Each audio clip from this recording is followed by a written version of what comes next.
Welcome into the Backroads Bill podcast. I'm Ben, and on today's episode, we're looking at one of the most unique museums that you'll find not just in Ontario, but in the entire world. We chatted with Brian and Enid, who both help run the West Red Lake Mining Museum. But the question is, what makes it so unique? Well, it is an open-air museum, which means that it's outdoors, it's outside, and it's not indoors like the traditional museums usually would be, and it's on its own island. It's boat access. That's pretty cool. And of course, it's entirely volunteer run, which quite a few museums are, but there is no board. There is no paid CEO or head person. This is entirely from the people from the volunteer. In fact, most of the people who visit here and who really experience this are actually people from Red Lake, bringing their friends over or just experiencing it themselves, which is just really kind of neat. And I got to be honest, like, we have a museum here in North Bay. I've been to it before, but you don't really think about going to a museum in your own backyard as much as if you were traveling somewhere. So very interesting, the culture that goes on and how they decided that, you know what, it's volunteer run, but it's also a lot of the people from there that are going to be doing it. It's very neat. One cool thread actually between Bill and I here in North Bay and Brian and Enid in Red Lake is that both North Bay and Red Lake are celebrating their 100th anniversary next year, and both of our guests had very interesting takes on what they believe should be how they celebrate their 100th year.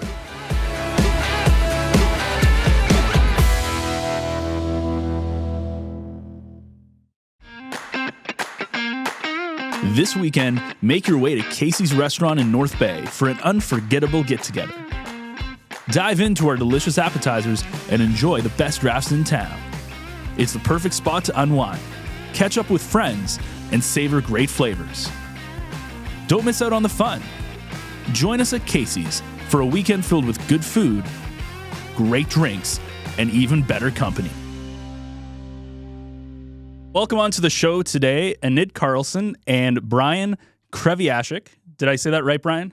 Yes, you did. Okay, perfect. The phonetic spelling came in clutch there. You started off well, Ben. Thank you. How are you both doing today? Good. Good.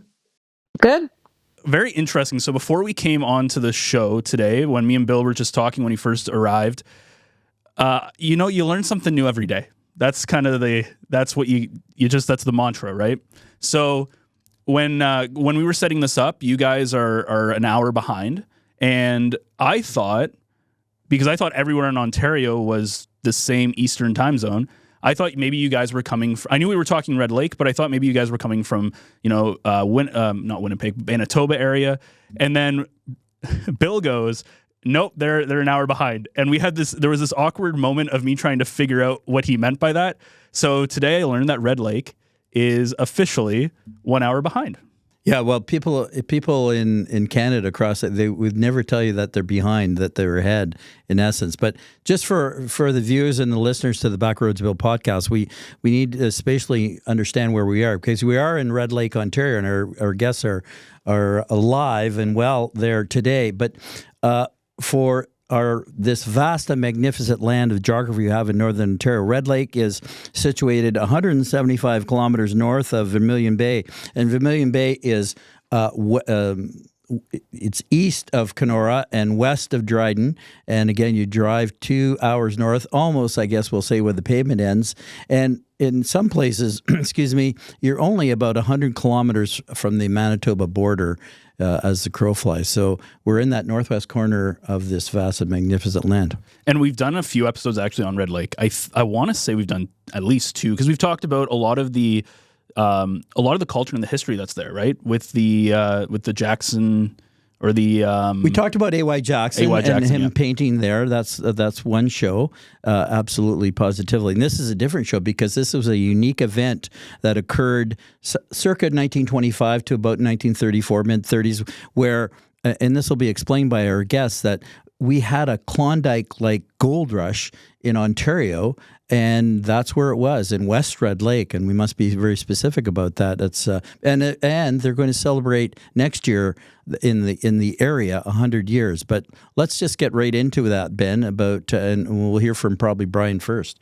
Yeah, Brian, why don't you tell us a little bit about your time in Red Lake and what it means coming up to the 100th anniversary? So I moved up to the Red Lake area in 1977, and I was a business owner, lumberyard, hardware store, and I've always been interested in history.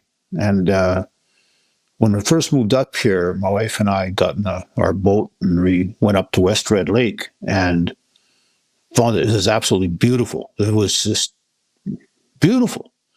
And, talking to people after we came home about, the trip we made to, oh, you went all the way out there. Oh, you went out there. Wow, that's a far long. Wow, And we talked to people. We got to know people who were born or raised in Red Lake and had never been out there. That's what a waste. So anyways, we just kind of, spent more time out there. And in the mid-90s or something like that, I bought some land out there, bought a mining claim, and built a cabin. And, one thing led to another. And I had this thing about the mining and nobody going out there and this and that. So I said to, or made it known amongst people that I was interested in putting up some kind of museum. And the fellow, Dan Boffman owned the tourist camp up there at the time. He had a building cabin that he said, too many mice in it and guests don't want to sleep in it anymore. You got a use for it, Brian? And I said, yes, I got this harebrained idea about putting up a museum. He said, well, you can have the building. So one Saturday, I got a bunch of guys together, probably 40 people, and we took the cabin apart, tagged all the logs and put them all in a pile. And then the following year, we rented a barge and moved all the logs to a piece of land that the M&R had given us a permit, a land use permit for. It used to be the piece of land that the museum is on and was going to be on. And now is now. It used to belong to a fellow named Bill Brown resided on it. He was a postman in the 1920s. He was just a prospector. A lot of him and his family grew vegetables for the mining people and this and that. So it's a pretty unique piece of property. The main feature of the property is the glacial, got to say this right, erotica at the back behind the museum. And people come just specifically to see that, and because it's huge. And one thing led to another, and it took us probably 5-6 years to put the museum up and put it together and get the roof shingled and la. And what it features inside is no doors, no glass in the window holes. And we put up pictures and some artifacts, and but the pictures are all, not say all of them, but most of them were taken by Art Carlson, who was Enid's father-in-law, who was a settler there at the time. And we change the pictures twice a year, and I should say that probably the thing I'm most proud of is this museum being 20 miles by water west of Red Lake continually gets in excess of 500 people a year signing the guest book. Yeah. When I first heard about this, I was speaking up in Red Lake for the Canadian Institute of Mining, I think 2017. I did a bunch of stories as we talked about A.Y. Jackson and other things, rock collection at the municipality in Bombertown.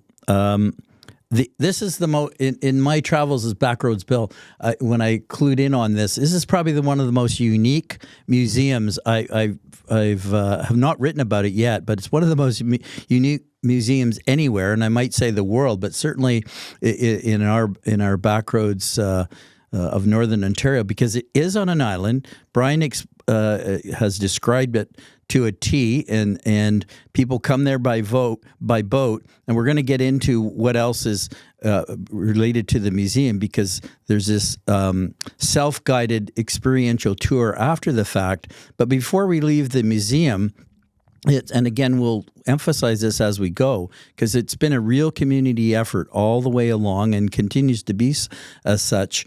And there's a great amount of pride with regards to, I think, in all communities. In our most recent one, we talked to the people in Matachewan. But here we've got this museum that really saluting something that occurred historically in certainly Northern Ontario at the time. And so, Brian, a little bit more about those, about what people can see in the museum, because I was enthralled with these photos, and you have mentioned Art Carlson, and we'll get into that. But they're Ben, just for and everyone, the viewers, that they're large. Is it 24 by 36 or whatever the dimensions are? They're very large and framed, and again, they try to do them thematically as well, and they're constantly kind of inheriting where the pictures come from and getting them blown up, and it really tells this story in essence of people's lifestyle back in the day.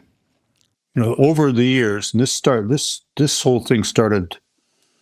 I'm going to say 05, but probably before that. And I counted the pictures up after Bill was here, and I have 160. And I have a box that I keep them in. We display 9 at a time, so we've got a few years worth of pictures. And then for your own information, Bill, after you were here and you said, do you have backups for these pictures? Like, do you have copies? I had Enid's daughter Harriet come to the house, and I set up an easel, and we copied all 160 pictures. So now we have backup on them. So. Wow. And Enid, you might want to tell the viewers and listeners a little bit about Art Carlson, because this is important. He came from Sweden, and he was a jack of all trades, so to speak. But for some reason, Ben, here was a person who had a camera and had the wherewithal, as I say, to take these pictures. But tell us a little bit about Art, Enid. Well, he came from Sweden, and he thought he would work on a farm, but he met a guy on the boat. They came to Winnipeg, stayed at the YMCA there, and just for a joke, they decided to pretend they were brothers. So they both changed their name to Carlson. It wasn't his original name. Well, they met an Irish guy called Bill Kelly who wanted some labor. So off they went to the gold rush in Red Lake. And they went to the West End, and they had to, of course, the Irish guy went back home to Southern Ontario in the winter, but these two guys had to build their own cabin and put a birch bark roof on it and live by trapping. And they found that it was a fantastic community out there. And the whole area was just full of characters. Like, who would just go to a gold rush? Well, just tremendous number of different individuals. A Chinese guy from Winnipeg who set up a store. A guy with problems with his lungs. Guys that had left their wives, and what I really like about this museum is it's not official. Nothing has to be verified. We can use oral history about these characters and talk about them like the people back then talked about them. And, every community has characters. We still have them today. And that's what we like to celebrate. Small communities are full of characters. Now, West Red Lake, Ben, and for the others, at the time, there was, and Brian and Enid will correct me, I think there was 8 active gold mines over this period of time, and many of them were on islands, and there was the mainland too, because again, as Brian explained at the beginning, we're 20 miles to the west, because Red Lake is a massive lake, so it's apart from the main town of Red Lake and Bomberton, Conishair, and Matson, and so there's that distinctiveness, and I think that's one of the things that the museum has done. This open air museum with the tour has done, and like no other, I think again you're kind of thrust into that time period and kind of can feel it, because when you go to the various stops, and we're going to talk about this in a moment, is that you'll see kind of, oh, this happened here, like Enid said about the general store, or at the museum again where the post office was, the postman was.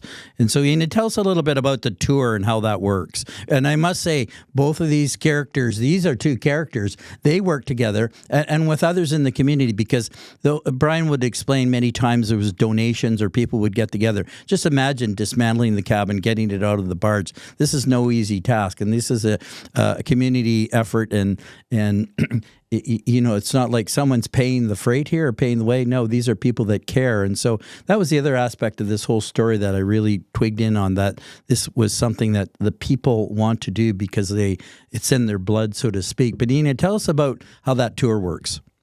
I'll just say a little bit about what you said. We have no bank account.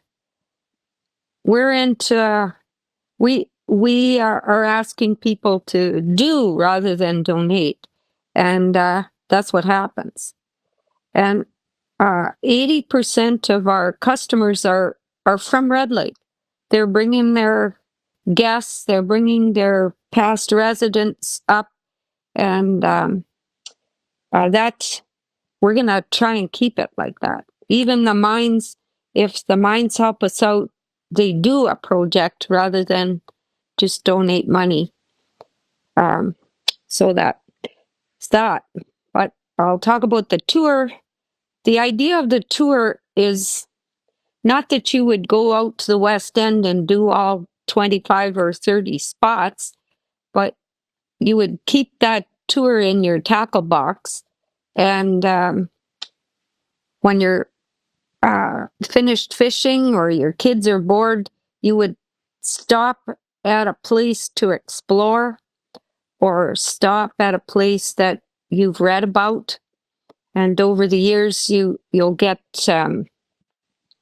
just an idea of, and teach your kids an idea of what life was like.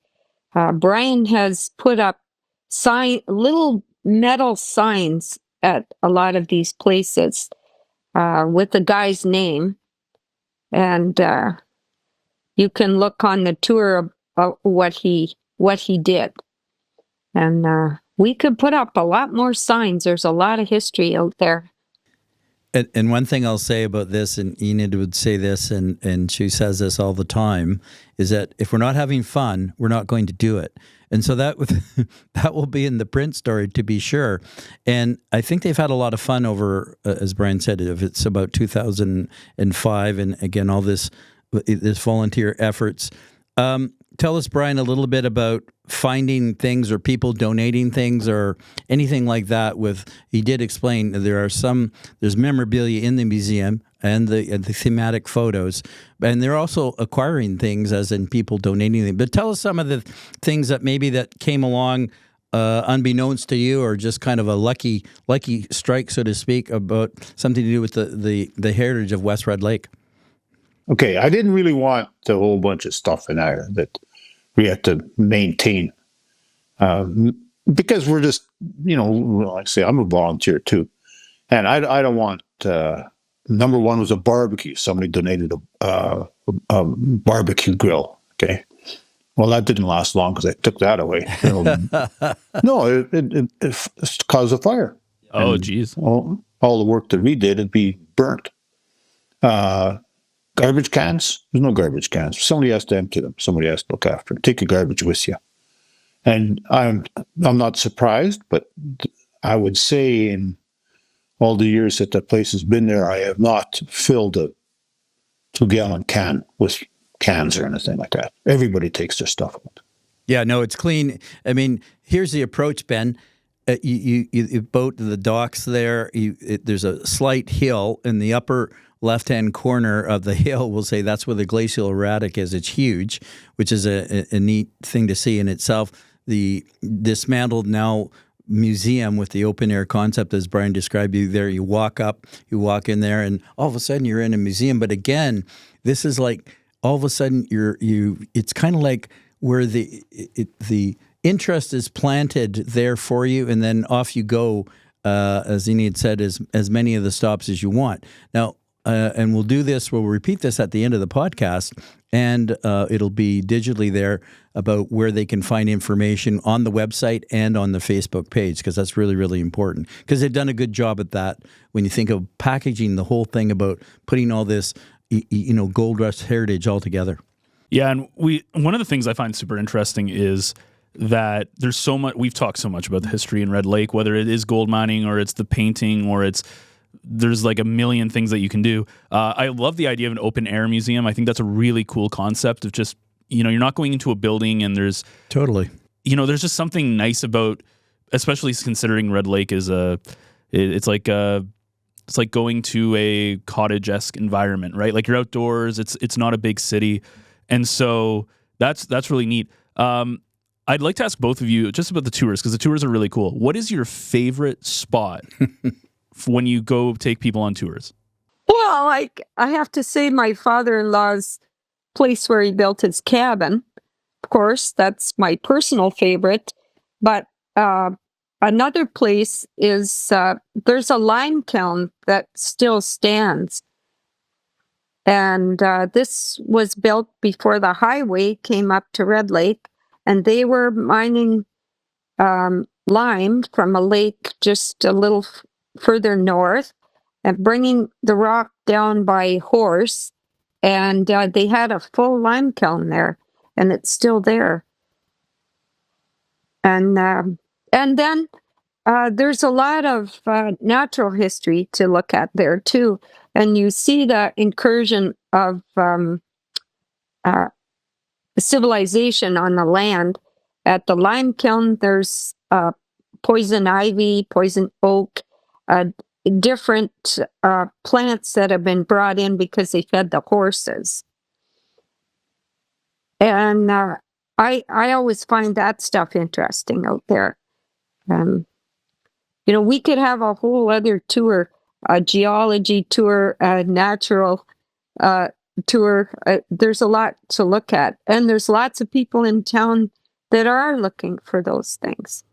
Yeah, and it's so interesting that it's not even necessarily tourists that are coming up as much as it is the people inside the town itself. Like even here in North Bay, when you live here, like I've been to the museum, but it's not like I actively go to the museum because you kind of, I don't know, it's just something that I don't think of doing in my own hometown. But when you talk about the people who are donating time and going there and helping it keep alive is really neat. Brian, did you have a favorite, not necessarily even a tour spot, but just a favorite place that you love in Red Lake? A neat place. I would say that our Carlson's home site would probably be the neatest, because it's, well, I don't know. I took a long time to find it, and I finally found it. The old mine sites, just tramping around the old mine sites, that's fun to me. That's what you do. I'll get Brian to help me with this one. So my Backroads favorite, and we didn't get to all of them, and I have to go back and get to the rest of them. And there's more to be found, and that's another thing they're actively doing. Sometimes matching the photos to places and what was there, and then trying to find it. Mine, not that far from the museum. And Brian, again, you'll help me because it's the people that from Iowa that own the property, correct? So you see, Ben, some of these mines were at surface at the beginning, and the mine waste, the rock, was taken out. And so this particular camp/cottage, the mine waste pile is still there. Then I was able to see the photos, and there was a bunch of them at this site. So from a spatial perspective, because Backroads Bill is all about sense of place, I could see where they started the mine, and here's the mine waste, and it's part of someone's camper cottage. I mean, it's off to the side near their dock and et cetera. But there was the actual site that had probably, whenever the date was, Brian, in the the late 1920s. But there it was. And this is the other thing about when you try to appreciate heritage, when you have the photos and then go to the site, and again, Enid mentioned about the signposts, and they're going to put up more of these. And again, they're going to do something for the 100th anniversary. They're not going to say what it is just yet because they don't really know. But further to your point, Ben, not only the people in Red Lake. So when people come there, whether they're family or friends, they're tourists, and the people in town know it's a water access place, so to speak, that they'll go out and go down there to really appreciate their history. And Red Lake, we didn't mention Norvo Moriso in the beginning, A.Y. Jackson, but this complements the open air museum and the tour complements this whole aspect of celebrating a place's heritage. Yeah, and I was going to ask about the 100th anniversary, but you just said they don't know yet. One of the cool things, like one of the ties between North Bay and Red Lake, is we're both celebrating 100th anniversaries in the same year, right? Did I get that right? As the second oldest city in Northern Ontario, North Bay is. And tell us a little bit about the gold rush at the time. I kind of glossed over that at the beginning, but tell us what was going on in that 1925 to the mid-1930s in that Red Lake area then, Brian. You can maybe start off with that. Well, if it's, what I could say about it is that there was people that came up and they were they were seeking their fortune is what they were doing. We all know that. And I just think to myself, like, how did they do it? Like it gets dark here in the wintertime at 4:30 in the afternoon. And there's no power. There's no lights. There's no radio. There's nothing. And, no road. No road. And they're scratching out an existence from, in the wintertime. And they're tough. They were tough. They were really tough people that it just boggles my mind as how the heck they made it through, but they did, and look what they made. It's just a super area, and they didn't all stay in West Red Lake. They moved down most of them to Red Lake, but it just people were tough. Yeah, eventually in time, Red Lake became, for a period of time, the float plane capital of the world, so to speak, because of the amount of traffic. But before that, I think, Brian, you can explain, or Enid, how they accessed Red Lake, because they had to do several portages. The closest they could get was on the railway line was where? To Sullicoat or Hudson, Ontario. And then you took a boat, a small boat or a bigger boat, from Hudson to Ear Falls. The goods and people were unloaded there because there's rapids there. And portage down the hill to the river is English River. And then you went along to Packwash Lake, up Packwash Lake to the Chikuni River, Chikuni Rapids, again portage. And then you made your way up to Red Lake. Now, this wasn't for the faint of heart at all. That was a real voyage. And then it wasn't just you and your backpack. It was like everything. It was beds and machinery and food. Oh, man. And this went on till, late 40s. I think that road was early 50s or something like that. So. 1947. Is that right? That was a good year. That was the year I was born. Oh, there you go. Yeah, no. So on these islands or wherever the general stores were, Enid mentioned the Chinese person from, what was his last name? I've forgotten. Sam Yi. Yeah. Sam Yi. Y-E-E. So you think about all the goods that were sold there, and then the machinery.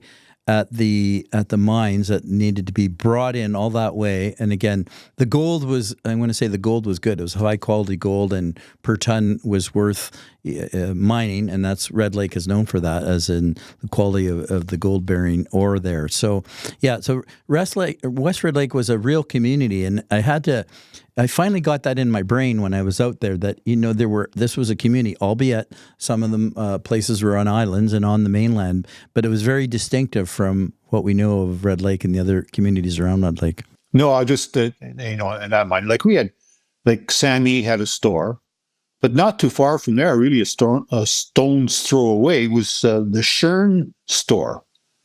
And it was like, like, how come there'd be two stores so close to each other? Well, they all existed.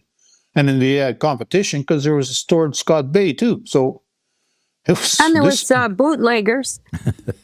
No. Enid, you have to bring that up. And they had a doctor as well. Yeah. When you think about Dr. it. Revel.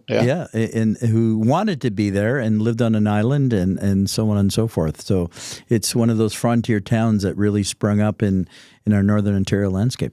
And when you look at Northern Ontario, one of the things, at least I've learned, because like coming through you and through this podcast, is pretty much not every single, but almost every single town has some sort of mining connection to it. Like that's how it got started. And you realize how important mining still is, especially in North Bay. It's like the hub of all mining in terms of head offices and stuff like that. But when you look at like Red Lake and Matachewan, like all these places that they wouldn't have existed the way that they did if it wasn't for their rich mining deposits. Sudbury's another one too as well. There's a lot of these places that and it brought people from all over. Like when you listen to Brian and Enid talk about it's all these different ethnicities as well coming together. Yeah, well, that was we talk about immigration all the time, but these people, and again, it's not about the resources; it's about the people. And we talked earlier about the characters and the toil and so on and so forth. And it was in that laborious time when you were out on your own. There were no support services. So this whole that early being of Northern Ontario, post Indigenous. Settlers period, and of course mining was a great inspiration to create a lot of the towns across Northern Ontario. So I just want to end off with one question. So I know you don't exactly know what's going on with 100th anniversary, or you can't really say yet, but I did want to ask both of you guys, if you could do anything, don't think about money or the possibilities, if there's anything you could do to celebrate the town, because you both have very rich histories inside Red Lake, what would you do? I'll start with, I'll throw it over to Brian. I kind of like the idea that came out of somebody's brain not too long ago, was have not necessarily a rock concert, but a music festival at the museum next year. And that would, the way we talked about it, that would be barges with food truck on it, barges with the bathroom facilities on it. There's a good beach to camp on there, and lots of local talent. Do you have anybody who kind of broke it big that has any roots to the city? We don't need that. We got our own musicians that are just really great, just the way they are. That's fair. See, there's a typical answer for sure. But I'm coming to that event if it occurs, because I can see the audience being in boats all kind of around in this case. Now on Facebook, it's West Red Lake Mining Museum, correct? West Red Lake Mining Museum.ca. Yeah, well, that's the website, and then on Facebook, it's West Red Lake Mining Museum, I think. Anyway, you put in West Red Lake Mining Museum.ca, or otherwise, it'll all come up, and there's lots of information. So you can download the PDF for the tour. You can see a lot of what the museum's all about from what we've described today. And again, it's one of a kind. It's so unique, and that's why one of the reasons I couldn't wait to get back up there and do this with. And I was treated royally, so to speak, because we had to get out there in Brian's boat, and Enid was good with the background information. And so it's one of those, I think, Backroads Bill stories that I'm very proud about. And I did want to throw it to you, just in case. Did you have any other ideas for the 100th anniversary that you wanted to do? Or I just wanted one more comment there. Sure. Back 100 years ago, the geologist said it's going to take a long time to actually get producing gold. Like, it doesn't happen right away. And most of those mines did not produce a lot of gold. But now, 100 years later, there's major exploration going on at the west end of Red Lake. So we still may see a mine as a result of the prospectors that went there 100 years ago. There might be a connection there then, because potentially it might be a company that's coming out of North Bay doing it. Could be, Maybe. but it's a gold camp. When we look across northern, you have your Timmins camp, you have the Sudbury Basin, and then of course further to the west, and then up into the Red Lake and Rainy River. There's gold all the way across northern Ontario, and of course that's why we have the mining sector is so prevalent in north, and of course the Ring of Fire that'll be coming on. So for the 100th anniversary, I want to really tell people, don't forget those old guys that started this, and really involve the young kids. And that's what's happening at the West End. It's mostly young families taking their kids out there, a little fishing, a little exploring. And that's the most important part of what we do.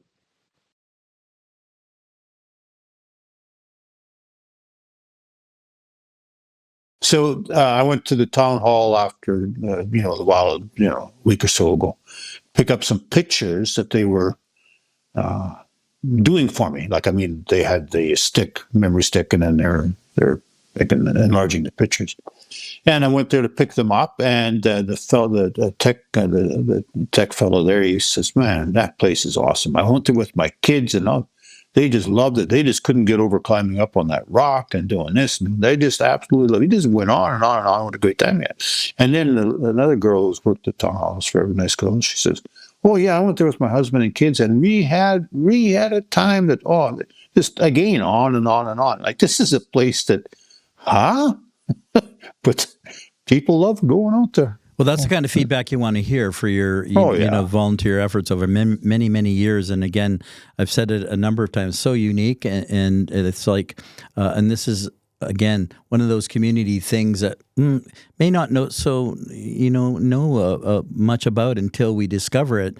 And then we get people on the Backroads Bill podcast to tell us about what's happening in their neck of the woods. Well, thank you both to Brian and Enid for joining us today. That was awesome. Gonna have to go out there maybe with Bill sometime, go to Red Lake and visit your museum. Yeah, I've got to get Ben out more in the back roads, and I know Brian's going to say you're more than welcome. He'll take us there, and you'll be treated royally as I did, and you'll see something that I think is part of Northern Ontario's heritage. Happy trails to everyone.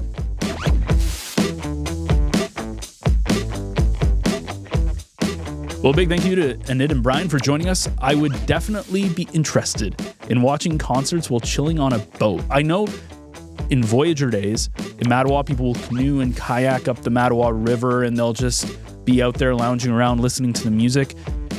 And then I just thought about it, and I was like, man, we've got a waterfront right on our front step. You got Lake Nipissing right there.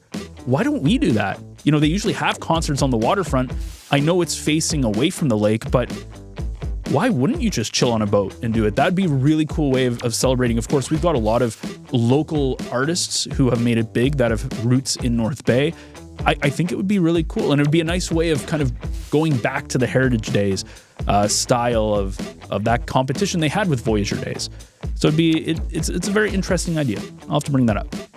So if you enjoyed today's episode, you can find new episodes of the Backroads Bill podcast every single Wednesday. We are available on all major podcast platforms, with the video version available on the North Bay Echo YouTube channel.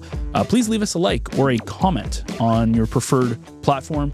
It is always very appreciated. And of course, you can find us on NorthBayEcho.ca, where you can find a whole slew of other local North Bay podcasts, like To North Bay with Love, where Lisa chatted yesterday with local musician John McDonald, speaking of musicians that could potentially be playing while you're on a boat. Wink, wink, nudge, nudge, maybe.